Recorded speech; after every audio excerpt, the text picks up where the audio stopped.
productivity tools are potentially absolutely ruining your PhD and making your PhD life much more miserable. Now, hear me out. Now, PhD productivity tools, whether it's Notion, Obsidian, Kanban boards, whatever you decide to use, I feel like can be more of a distraction and actually increase the issues that we're trying to use them to solve.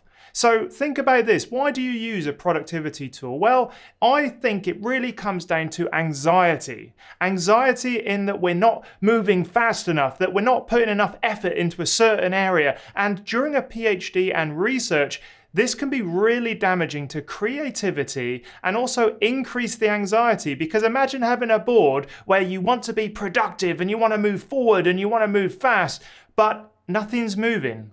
And that can increase your anxiety. And that's because in the early stages of a PhD, progress seems very, very slow. It is not linear, it moves up and down, and seeing the slow progress in terms of this productivity tool just not allowing you to see what you're actually doing. And what you're actually doing in the early stages of a PhD is failing, being creative, trialing new ideas, being curious about the world, and trying to fit things together in new and interesting and fun ways. And productivity tools start to really limit how you view a PhD. They're fantastic if you're in a business. If you're in a business and it's like, we have got this task to do and we need to go from here to here to here, they are brilliant. But the problem is if they spilled over into the research world, and I think that is a huge issue.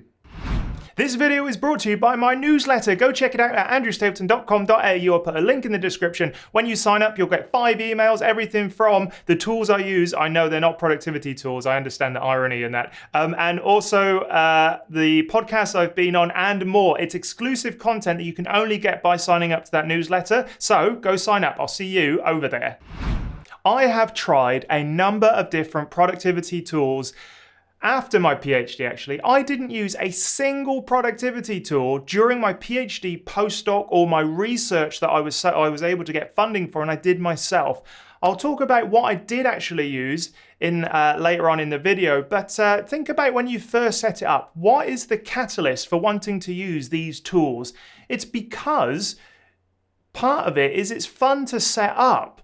Like, one thing I found is that it feels productive to set up these productivity tools. You've got the board, you've got to get used to their interface, you sign in, profile picture, you say, yes, I'm going to do this, and then, I'm going to have a board for this part of my experiment, and this is where I think it's going. And that can take like a whole week to set up, and that is a waste. It's an absolute waste of time because you do not know what the future holds. You do not know how the research is going to progress, and it can absolutely destroy the kind of creative nature of research and the really haphazard way that findings and interesting things happen.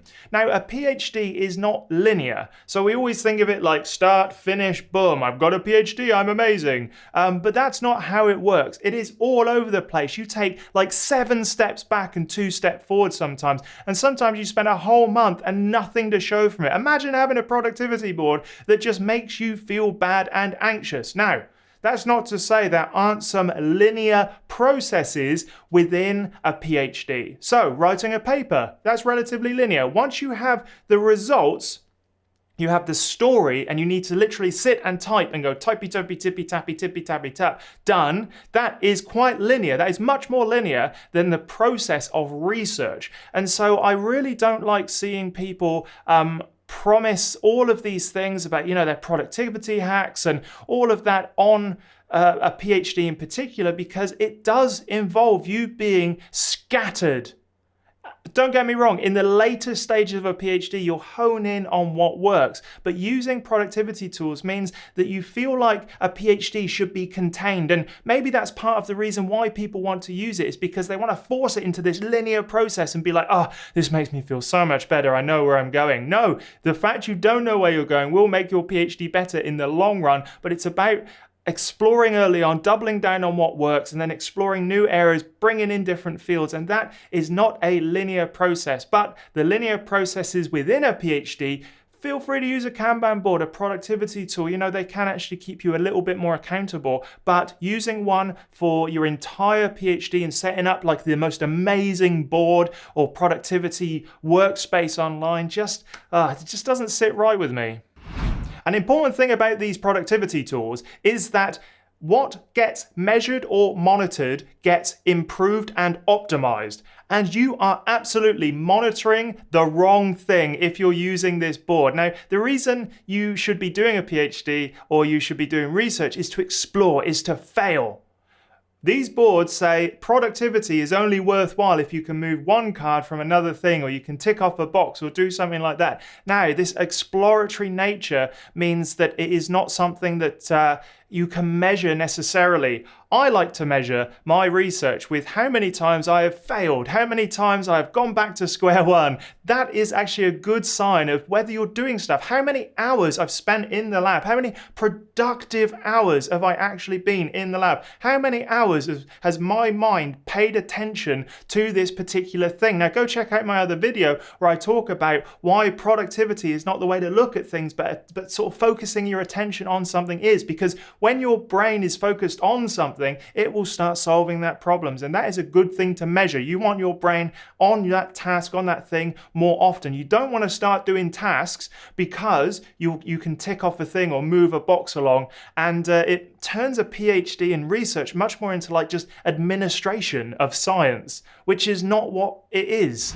All right, you may be sat there thinking, well, how do I know if I'm progressing? Okay, this is what I did. Very simply, throughout my PhD, throughout my research, I reported to my supervisors every 2 weeks. And at the end of those 2 weeks when I reported, I did a very formal presentation where I would act as if it was like a conference presentation, you know, maybe not as super formal as that, but I would make graphs and say, this week I produced this graph, last week I produced this graph, and this is what they mean. So by producing graphs, by having the focus on collecting data, analyzing it, having it presented, that is your progress.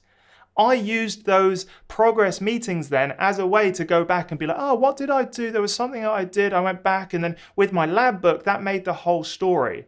And having a presentation each couple of weeks was my progress report, was my way of keeping track. And because I'd analyzed the data, put it into a nice graph or table, put it together, created a story, and showed it to my supervisors, that was how I keep track of what I was doing. As long as I was always producing data and I was always thinking and I was always analyzing, and every 2 weeks I had a new graph or table, that built up into a thesis without me really trying to think about it too much.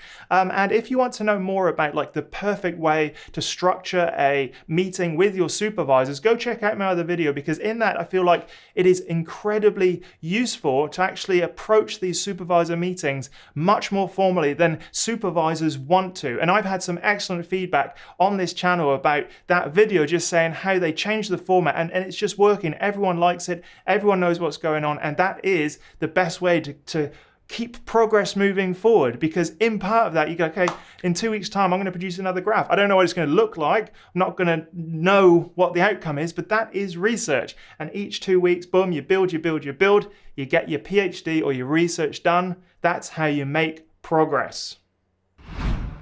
Okay, the only thing I used throughout my PhD, my postdoc, my own research, where I got funding to do my own research, was a reference manager. That was it. I used Mendeley.